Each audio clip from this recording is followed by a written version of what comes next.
இது தமிழின் விசேட செய்திகள்.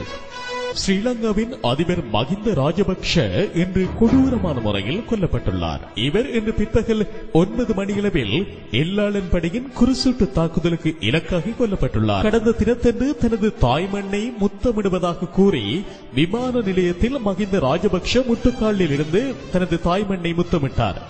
அப்பொழுது அவர் முட்டுக்காலில் இருக்கின்ற பொழுது முட்டுக்காலில் ஏற்பட்ட உபாதை காரணமாக மகிந்த ராஜபக்ஷ பாதிக்கப்பட்டுள்ளார். எனினும் விமான நிலையத்தில் கும்பிடுகின்ற பொழுது காலில் ஏற்பட்ட உபாதை நோவை மறைத்து மகிந்த ராஜபக்ஷ பாராளுமன்றத்தில் சிறப்புரையாற்றியிருந்தார். எனினும் காலில் ஏற்பட்ட உபாதையின் நோ அதிகரிக்க அவர் சிங்கள கிராமத்தில் உள்ள ஆயுர்வேத வைத்தியசாலை ஒன்றிற்கு சென்ற பொழுது அங்கு குறிசூட்டு தாக்குதலுக்கு இலக்காகினார். இப்பொழுது நீங்கள் காணொலியில் பார்க்கின்ற இந்த மகிந்த ராஜபக்ஷ வேட்டிகள் மற்றும் அவர் அணிந்திருந்த ஆடைகள் எதுவுமின்றி கழுத்தில் போட்ட சால்வையுடன் அவர் உயிரிழந்தார்.